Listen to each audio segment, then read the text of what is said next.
do canal Via Romana, saudações, eu sou o professor Rafael Queiroz, como vão? Afinal de contas, o que está acontecendo na França e o que pode vir a acontecer é o que nós vamos analisar nesse vídeo aqui de hoje.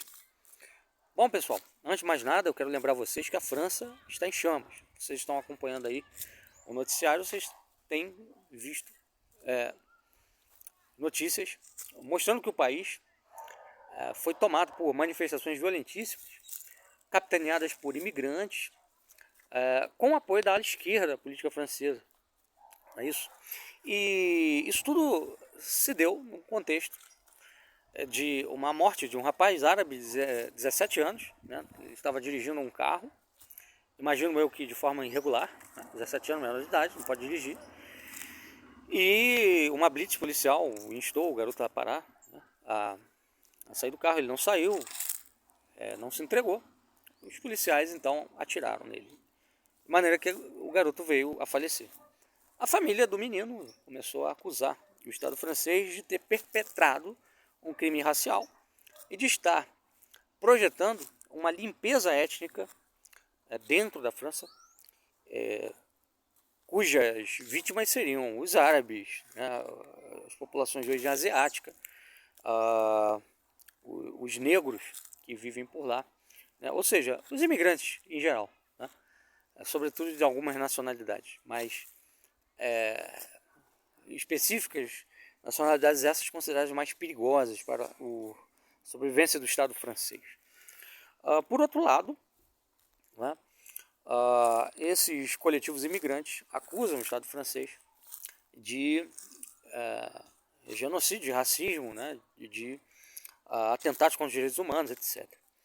Enfim, então esse é o cenário que está posto lá na França. Tá? Essas manifestações tiveram esse fato aí como estopim, mas obviamente esse fato não foi a causa dessas manifestações. A causa é algo anterior, é uma lei, tá, que está sendo proposta na França para mudar a política de imigração. E é isso que a gente vai tentar explicar aqui agora para vocês, que é o seguinte: está acontecendo na Europa uma mudança, uma modificação das políticas migratórias, tá, de imigração, e que tem como ponta de lança a Inglaterra e a França. Tá? Se essas mudanças passarem na Inglaterra e na França, vão valer para todo o continente, obviamente, né? Vão acabar contagiando o resto do continente, mudando assim o status quo da política migratória no continente europeu, na União Europeia, né? E na Inglaterra, obviamente. Então, o que é essa mudança, em que consiste a mudança, né, da política migratória na Europa? Bom, vamos lá. Nas últimas décadas, vamos pegar aí os anos 80, 90, os anos 2000, 2010, né, até agora, qual tem sido a política da Europa, em geral, no que tange à imigração? A seguinte: é uma política que visa atender a estrutura social que foi desenhada por lá. A estrutura social consiste no seguinte, né, a população nativa ocupa posições de classe média alta, ocupa as profissões mais rentáveis, né, cujos salários são altos e que fornecem, portanto, um alto padrão de vida, uma alta qualidade de vida. O imigrante ele entra para fazer o papel do subalterno, ou seja, para exercer profissões que o nativo já não vai ter mais interesse de exercer, porque ele, tendo uma alta formação educacional, ele é mão de obra especializada, então ele não precisa mais se submeter a cargos subalternos, né? Então entra o imigrante para suprir essa demanda por mão de obra sem especialização. Tá? Porém, o que acontece? Depois da pandemia, né, com toda essa agenda, né, de indústria 4.0, de transição energética, etc., a Europa está de cabeça, né, liderando isso daí, surgiu uma nova dinâmica no capitalismo, que é a de você substituir, inclusive, essas profissões as subalternas, né, e eliminar muitas dessas profissões, forçando aí a transição, né, para novas profissões, para novos ofícios, que vão estar diretamente integrados aí à robótica, né, à informática avançada, inteligência artificial, etc. e tal. Tá? Então, esse imigrante desqualificado já não interessa mais. Tá?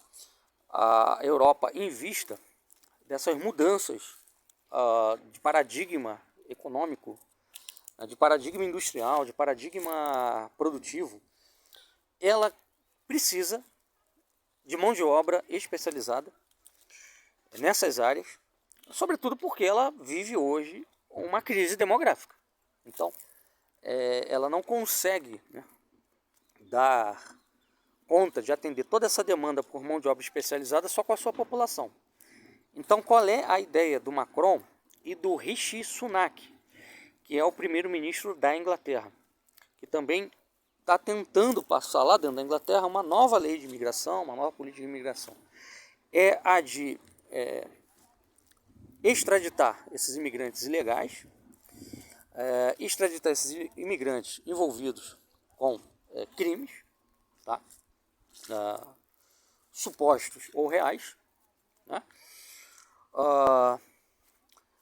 E extraditar,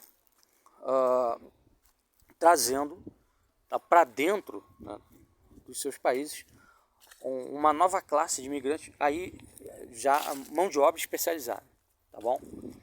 De preferência com formação universitária, com formação técnica, secundária, mais técnica. Perfeito?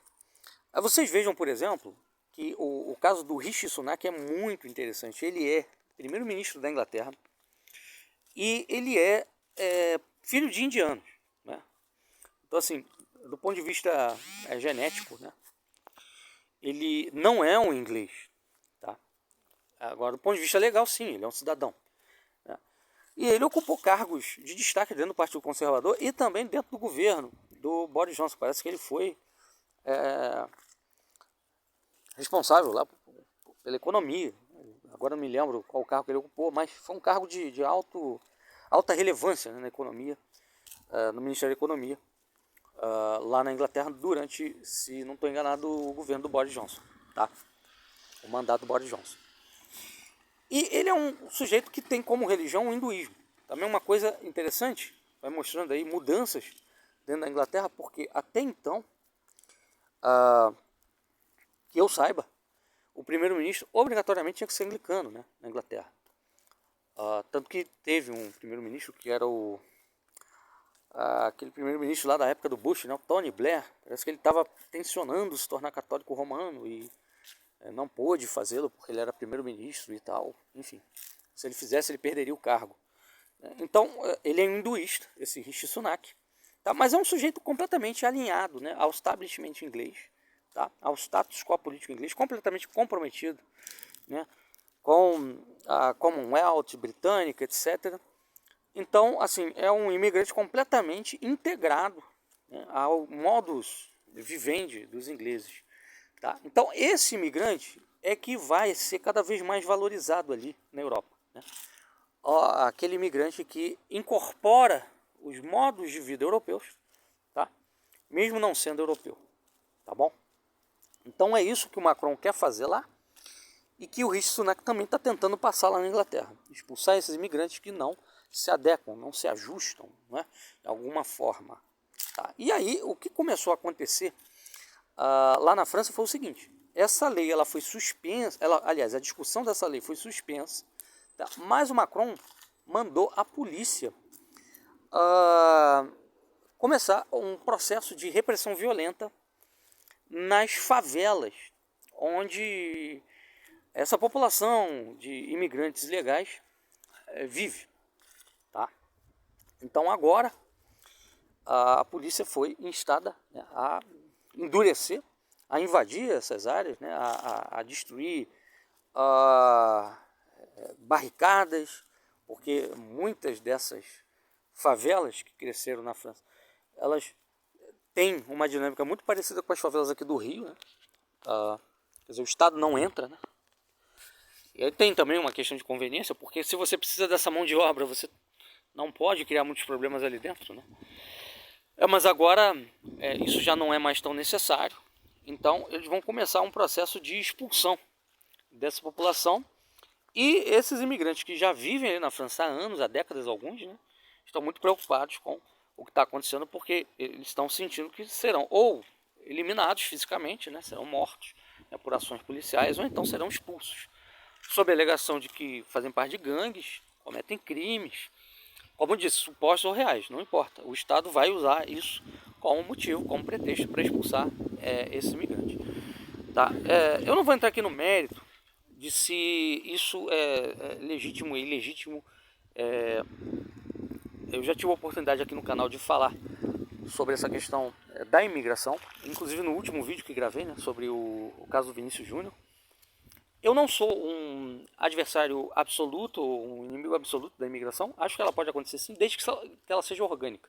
E de fato eu reconheço que a imigração que aconteceu recentemente na Europa, ela não foi orgânica, ela foi fruto de uma política, de uma engenharia social brutal, violenta, né? Que inclusive fez isso para explorar, né, ao máximo essa mão de obra barata que veio da África e da Ásia.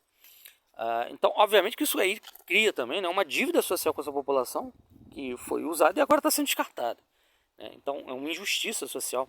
Para ser sincero, começar a aplicar uma política dessa drástica depois de anos que essa população serviu ali a economia francesa, a sociedade francesa de alguma forma, né? Por mais que muitos desses imigrantes pratiquem crimes, né, acredito que não seja o caso da maioria, né? E se mesmo que seja da maioria, não é de todos, né? Não pode ser, não podemos dizer, né, categoricamente que todos se dedicam a isso. Enfim, agora, obviamente que precisa, né, de uma política demográfica para recuperar, né, a Europa, porque se você ficar dependendo apenas de imigrante, você não repõe nunca a sua população nativa, e isso obviamente cria problemas de integração, né? Porque você tem cada vez menos nativos na Terra, né, e cada vez mais imigrantes. Então, quer dizer, aquele país começa a perder sua identidade, né, e passa a ser uma outra coisa que a gente nem sabe o que é, né? Porque são imigrantes de países completamente diferentes, né? Que ainda se fossem imigrantes ali da África árabe, né, ou apenas da África negra, né, ou apenas de uma região da Ásia que a China, que a França colonizou, vá lá, a gente até entende, né? Quer dizer, é uma imigração que está sendo feita de uma forma orgânica, com uma população que já teve contato com francês, que sabe falar francês, né? Então, é uma população que tem um padrão cultural, né? E não várias populações com vários padrões culturais diferentes, né? Então, essa ideia de aldeia global, essa ideia de sociedade aberta, que vem sendo também incorporada, né, pelas sociedades ocidentais, ela cria uma série de problemas, inclusive acaba gerando um discurso radical anti-imigração, porque a imigração não é feita de uma forma orgânica, né? Ela é feita sob auspício de interesses econômicos imediatos e dane-se o resto.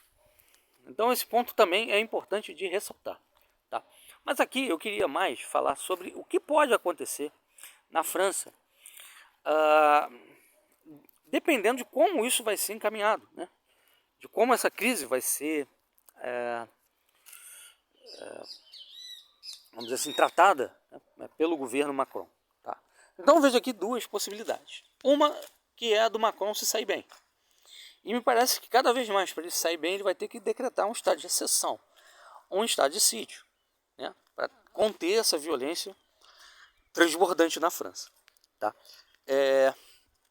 Que é, aliás, uma violência que não vem apenas dos imigrantes, vem também de setores da população francesa, os coletes amarelos, etc., que vinham se manifestando continuamente, né, lá na França, antes da pandemia. A pandemia serviu para o governo frear isso daí, mas os efeitos, né, daquelas manifestações de coletes amarelos na França seguem. Há uma grande satisfação na França, né, por parte dos próprios franceses, não apenas por parte de imigrantes, né, mas também por parte de franceses. Franceses que se sentem estrangeiros dentro do seu próprio país. Imigrantes que se sentem, tá, ainda mais estrangeiros, porque eles embora recebam uma série de benefícios do governo francês, eles não se enxergam como cidadãos, né? Eles se enxergam realmente como mão de obra a ser explorada ao máximo, não é isso? Então, ou seja, você tem aí setores da população francesa que não se sentem representados pelo governo, né? Uma massa de imigrantes que não se sente beneficiado o suficiente pelo Estado francês. Então, a situação é crítica, e para você controlar um país com um nível de satisfação desse, só com repressão. Então parece-me que é muito provável que o Macron venha a decretar sim estado de exceção, estado de sítio por lá, né?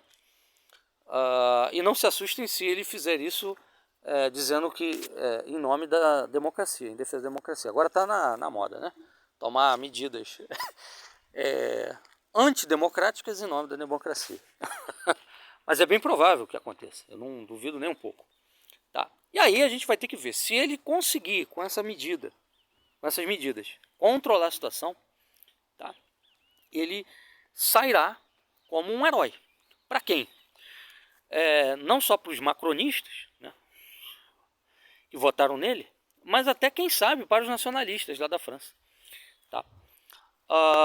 Por quê? Porque aí ele vai para uma direção que é muito próxima da Marine Le Pen, né, do reagrupamento nacional, que hoje o partido da Marine, né, que é o antigo Front National, né, do Jean-Marie Le Pen, né, que virou reagrupamento nacional com a Marine. Enfim, então o que pode vir a acontecer se o Macron se der bem, se ele conseguir ser bem sucedido nessa política aí de contenção, né, dessa violência dos imigrantes e começar a aplicar medidas drásticas, né, para expulsar imigrantes e tal, e reformular a questão toda ali dentro da França. Que ele pode acabar, né, com o reagrupamento nacional, quer dizer, não vai ter mais razão de ser a existência desse partido no momento que o Macron fez o que eles pediram. Né? Ou se não fez tudo, pelo menos se ele fizer alguma coisa, acho que ele consegue ali enterrar de vez esse movimento, e aí ele pode também acabar, né, enfraquecendo, né, todo o movimento gerado ali pelos coletes amarelos, né, porque boa parte da insatisfação desse pessoal é justamente porque falta emprego, né? Você tem muito imigrante ali trabalhando, mão de obra barata e tal, e falta emprego para o francês, né? Falta uma política realmente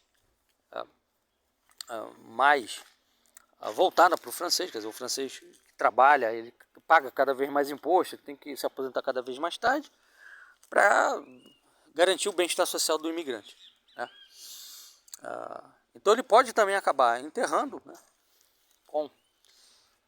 se fizer uma política bem sucedida, essa insatisfação aí, ou se não enterrar, pelo menos é um movimento que vai refluir, né? Vai perder força e tal, e aí qual é o cenário que se abre, né? De um Reich de 1000 anos do Macron, né?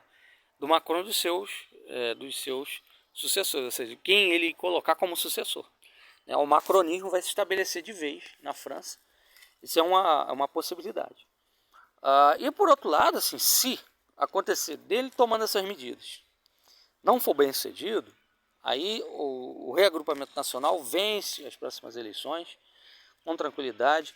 E aí aquilo, Marine Le Pen vindo como presidente da França, aí pode ser o fim da União Europeia, né? Porque o que hoje sustenta a União Europeia é a França e a Alemanha. A Marine Le Pen, presidente da França, tirando a França de dentro da União Europeia, acabou a União Europeia. A Alemanha não vai ter força sozinha para tocar esse projeto, né? E aí pode-se formar um eixo Paris-Moscou, né? Um eixo de Marine com Putin. E aí muda tudo. Muda completamente toda a geopolítica mundial, né?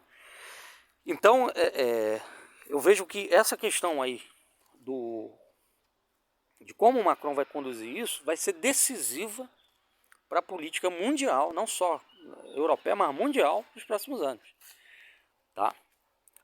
Porque assim, se o Macron sai bem disso tudo, né, ele salva a União Europeia e ele, vamos dizer assim, resolve, né, aí a questão da imigração, e aí ele pode fornecer assim, um modelo, né, para ser aplicado em outros países. Olha, vocês vão fazer assim, dessa forma, transição, né, desse modelo do imigrante desqualificado para o imigrante qualificado vai ser essa, né, as medidas policiais vão ser tomadas, vão ser essas, né, os protocolos legais serão esses, etc.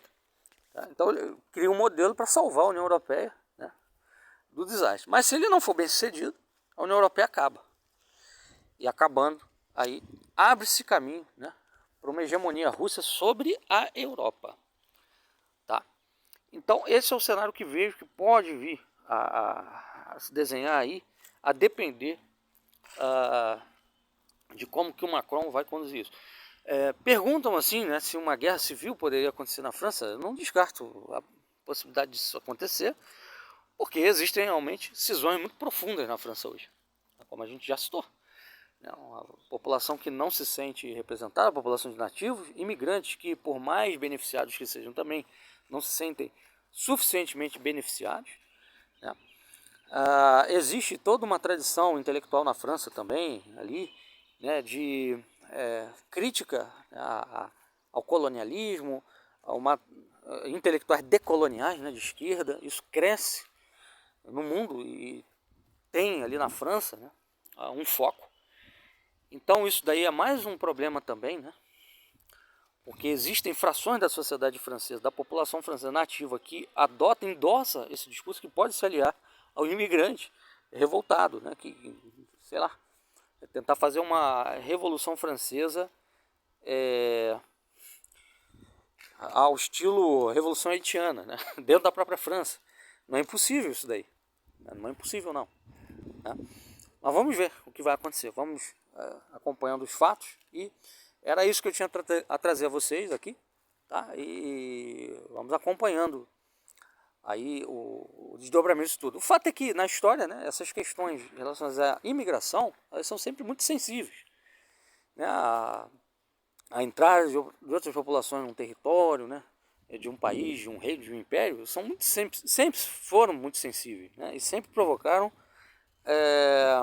colisões que trouxeram transformações profundas na história. O caso mais emblemático é o do Império Romano. O Império Romano ali no século IV já não tinha mais um controle efetivo das suas fronteiras, cada vez menos exército, né, e começaram a ter que ceder áreas das fronteiras para alguns povos bárbaros que entravam como federados, né, aliados de Roma.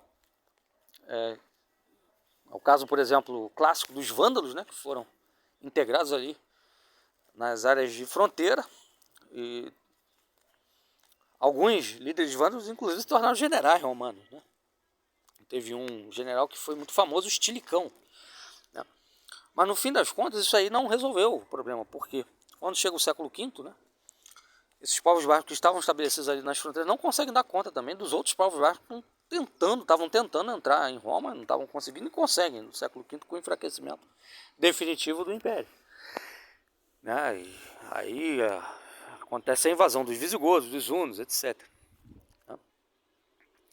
E depois, quando o Império cai, né, 476, com os Hérulos, o caos se estabelece, né, porque a entrada dessas populações bárbaras, o contato delas com os romanos, né, era o contato de uma população-estado civilizada com uma outra que estava ainda num estágio neolítico, né, não tinham um estado, eram tribos, né, nômades, etc. Enfim, que não dominavam sequer a agricultura intensiva mais avançada, né? Desenvolveu apenas uma agricultura extensiva. Então, um dos problemas também que ocorre hoje na Europa é esse, né? Porque você tem em conta de duas populações em níveis culturais bem diferentes, né? Agora, não se espantem, né? Como eu falei, se os nacionalistas dessa direita eurocética começarem a ver Macron como um herói, na medida que ele conseguir reprimir isso daí. É porque a direita eurocética ela não está tão distante assim do Macron como pensam alguns, né? Por quê?